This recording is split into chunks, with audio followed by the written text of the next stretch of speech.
সাথে কথা হয়নি, আমার মেয়েটাকে খুন করে ফেলেছে এরা, আমার মেয়েটাকে মেরে ফেলেছে। 10 লাখ টাকা একজনের জীবনের দাম, সেটা মুখ্যমন্ত্রী ডিসাইড করে নিলেন। বাবা মার কাছে সন্তানের দাম 10 লক্ষ টাকা। এই মুহূর্তে দাঁড়িয়ে পশ্চিমবঙ্গের পুলিশ মন্ত্রী এবং স্বাস্থ্যমন্ত্রী এবং মুখ্যমন্ত্রী একই মানুষ, তার নাম মমতা বন্দ্যোপাধ্যায়, ও তিনি একজন মহিলা। মৌমিতা দেবনাথ একজন মধ্যবিত্ত ফ্যামিলির মেয়ে। স্বপ্ন ছিল ডক্টর হয়ে মানুষের সেবা করবে, প্রাণ বাঁচাবে, কিন্তু তার আগেই তাকে নির্মমভাবে ধর্ষণ করে খুন করা হলো। মৌমিতা ছিল খুবই সাধারণ নিম্নবিত্ত পরিবারের বাবা মায়ের একমাত্র কন্যা সন্তান। MBBS পাস করে কলকাতা RG মেডিকেল কলেজে চেস্ট বিভাগে পোস্ট গ্র্যাজুয়েট করছিলেন। গেল বৃহস্পতিবার রাতে টানা 36 ঘন্টা অনকল ডিউটিতে ছিলেন তিনি। কিছু সংখ্যক হাসপাতাল কর্তৃপক্ষের তরফ থেকে জানা যায়, রাত 2টার সময় বাইরে থেকে খাবার নিয়ে এসে বন্ধুদের সঙ্গে মিলিত হয়ে ডিনার করে। এরপর বিশ্রাম নিতে যান জরুরি ভবনের 4 তলার একটি সেমিনার কক্ষে। তবে সেখানে যে চিরতরের জন্য বিশ্রামে চলে যাবে সেটা হয়তো সে নিজেও কল্পনা করতে পারেনি। পরের দিন সকালে ওই কক্ষ থেকে উদ্ধার করা হয় 31 বছর বয়সী ওই তরুণীর অর্ধনগ্ন দেহ। মরদেহ উদ্ধার করার পর হসপিটালের কিছু কর্তৃপক্ষ তার বাড়িতে ফোন করে জানায় মৌমিতা আত্মহত্যা করেছে। পরবর্তীতে চাপের মুখে পড়ে পুলিশ এই ঘটনার খুন ও গণধর্ষণের অভিযোগ নথিভুক্ত করে। তারপর শুরু হয় চিকিৎসকদের আন্দোলন। পরবর্তীতে ময়না তদন্ত থেকে জানতে পারা যায় মহিলা ধর্ষিত হয়েছে এবং তাকে অনেক আঘাত দেওয়া হয়েছে। শরীরের বিভিন্ন অংশ থেকে পাওয়া গিয়েছে রক্তক্ষরণের চিহ্ন, গুরুতর আঘাতের চিহ্ন। ডেড বডির পাশেই পড়েছিল মেয়েদের মাথার একটি চুলের ক্লিপ এবং একটি ব্লুটুথ হেডফোন। BBC বাংলাকে দেওয়া সাক্ষাৎকারে আন্দোলনরত ডক্টরদের একজন জানায়, ঘটনার বিবরণ দেখে এটা পরিষ্কার যে খুন এবং ধর্ষণে জড়িত ছিল একাধিক ব্যক্তি। তবে এই ঘটনায় অভিযুক্ত শুধুমাত্র একজনকে ধরা হলেও বাকিরা রাজনৈতিক দিক থেকে প্রভাবশালী বলে কি তাদেরকে স্পর্শ করা হচ্ছে না, এমন প্রশ্ন করেছে আন্দোলনরত ডক্টররা। আর এমতো অবস্থায় বিক্ষোভে উত্তাল গোটা পশ্চিমবঙ্গ। চিকিৎসক ধর্ষণ ও হত্যার প্রতিবাদে কর্মবিরতির ঘোষণা দেন রাজ্যের বিভিন্ন জেলার মেডিকেল কলেজ হসপিটালের বিক্ষুব্ধ চিকিৎসকরা। একটু বলুন আপনার কথা। 80 বছর বয়স, আমি নীলরতন সরকার মেডিকেল কলেজের 1962 ব্যাচ। আমাদেরকে প্রিয়রঞ্জন দাশমুন্সি সাথে লড়াই করে আমাদের SF ইউনিয়ন করতে হয়েছিল। কালকে যখন 500 জন শুধু নীলরতনের আমার বয়সী ডাক্তাররা আমরা উঠে দাঁড়িয়ে 3টে ডিমান্ড ছিল। একটা, we will not allow this to be মানে এরকম ভাবে ডিসপ্লেস। আমরা internationally we have asked for support and we've got it.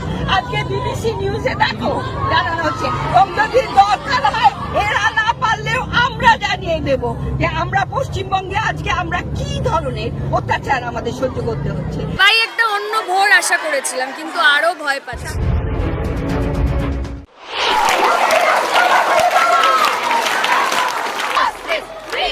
সকলের মতন একজন এসেছি, খুব লজ্জিত। আমার দেশের একটা ঘটনা নিয়ে আমি খুব লজ্জিত।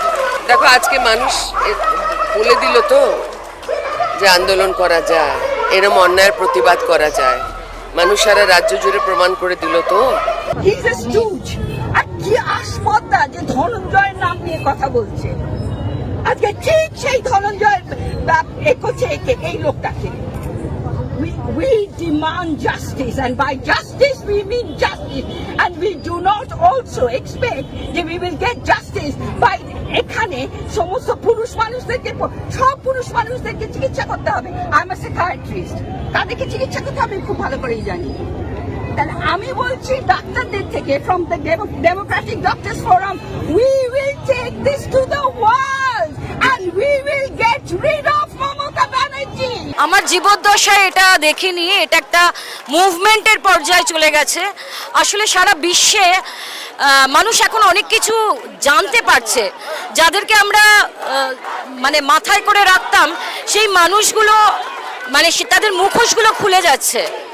সো এটা একটা বিরাট মুভমেন্টের জায়গায় চলে গেছে। সারা ভারতবর্ষ, পশ্চিমবঙ্গ এবং সারা পৃথিবী জুড়ে বিভিন্ন প্রান্তে যারা এই বিষয়টা জানে, লন্ডন, আটলান্টা, USA, পোল্যান্ড, এই সমস্ত জায়গায় আজকে রাতে সমস্ত সবাই প্রসেশনে বেরিয়েছে। হয়েছে বলতে একটু আর্যকর ব্যাপারটা। আরজিকরে গোটা মুভমেন্টটা পুরোটাই মেকি, ঠিক আছে? ওটা প্রিন্সিপালই চালাচ্ছে, অ্যান্ড প্রিন্সিপালের যারা সাকরেদ তারাই চালাচ্ছে, আমাদেরকে ইয়ে করছে। মুভমেন্টের যে কোনো আলাদা ফেস হবে, অথরিটি যে কোনো স্টেপ নিচ্ছে না বা এরকম আজে বাজে কমেন্ট পাস করছে, এটার এগেনস্টে কিন্তু কিছু নেই। ঠিক হুম, আছে, হুম। এবং আমাদের উপর বাইরের লোকজন ডিপেন্ড করে এত কিছু করছে, অবভিয়াসলি ভালো লাগছে, বাট আমরা নিজেরাই সাস্টেনেবল নই, because RG Kar has a history of suppressing it's righteous movements, তোমরাও জানো দাদা। হুম।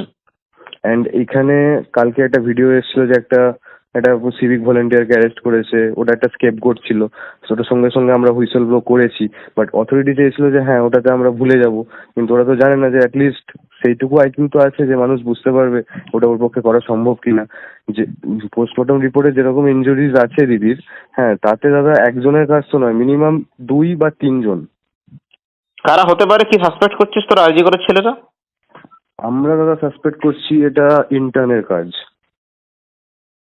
ঠিক আছে, হুম। এবং যে ইন্টার্ন তার যথেষ্ট পলিটিক্যাল ব্যাকগ্রাউন্ড আছে, তার ফ্যামিলি মেম্বারও যথেষ্ট উচ্চ পদস্থ, ঠিক আছে, নাম নিতে পারবো না কারণ দাদা আমি আমারই সমস্যা হয়ে যাবে, বাট না, নাম নিতে হবে না, একদম নাম নিতে হবে না। না দাদা সেটাই, এবং তাকে প্রোটেকশন দেওয়ার জন্যই মানে মানে খারাপ লাগছে ভাবতে যে আমার ব্যাচমেটই এরকম করতে পারে, এবং কলেজ অথরিটি এতটা নির্লজ্জ যে তাকে সেফগার্ড করার জন্য এত কটা গেমস খেলা হচ্ছে, গোটা মুভমেন্টটা আমাদের কলেজ অথরিটি রান করছে, ঠিক আছে। একটা যদি খারাপ টাইমে তোমার পাশে কেউ এসে দাঁড়ায়, জাস্ট মেয়েটা মেয়ে কি করছে, ও সে যখন ছড়ে যায় না, পুরো সবকিছু ভেঙে পড়ে যায়, সেটাই হবে কাল বা পরশুর অপেক্ষা জাস্ট। তা আমি দাদা অ্যাজ এ ইন্টার্ন এটাই আর্জি জানাবো সবার কাছে যে আমাদের উপর ডিপেন্ড না করতে।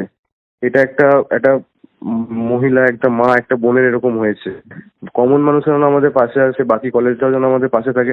আরজিকর ইজ ডুমড, আরজিকর থেকে কিছু এক্সপেক্ট করো না। ক্রাইম সিন যেখানে হয়েছে, যেখানে সাসপেক্ট লুকিয়ে আছে, সে যে কেউ হতে পারে, অথরিটির হয়তো কোনো লোক, হ্যাঁ সে অথরিটির অবভিয়াসলি হয়তো নয়, তো সেখানে দাদা আমাদের থেকে কিছু এক্সপেক্ট করো না, এটাই বলার। হুম। তোমাদের সাথে দাদা অনেক দিনের সম্পর্ক, এইটুকু দাদা বলছি, আমাদের উপর কোনো এক্সপেকটেশন রাখো না, তোমাদের মতো করে যাও, আমাদের কোনো কথাও শুনো না। হুম। মানে তোমাদের পিজিটি আজকে এসেছিল, খুব ভালো লেগেছিল যে দাদা এসছে, তো আমাদের ছেলেপিলেরাই মানে সাইড থেকে করে দিয়েছে কাজকর্ম, হাত তুলেছে, পুলিশটাও সেখানে ইয়ে করেছে, তো অবভিয়াসলি না, যেখানে জেনারেল বডি মিটিং এ কিছু সুরাহ বেরোচ্ছে না, জেনারেল বডি মিটিং ডিলে করা হচ্ছে, সেখানে প্রিন্সিপাল ইটসেলফ এসে বলছে যে কেন ঘুমাবে রাতের বেলা, সেমিনার রুম থেকে ঘুমানোর জায়গা, যেখানে সিসিটিভি ফুটেজ লোপাট হয়ে যাচ্ছে, যেখানে পুলিশ এসে ফার্স্ট স্টেটমেন্ট দিচ্ছে না না এটা তো সুসাইড, যেখানে তোমার কাউন্সিল কমিটি যেটা হয়েছে সেখানে সাইকিয়াট্রির এইচওডি কে রাখা হয়েছে জাস্ট টু প্রুভ দ্যাট দিদি ওয়াজ এ সাইকিক পেশেন্ট। আমার নিজের পার্সোনাল কনভারসেশন হয়েছে দিদির সাথে অনেকবার, দিদি ওয়াজ অ্যাবসলিউটলি নর্মাল, ঠিক। ওকে।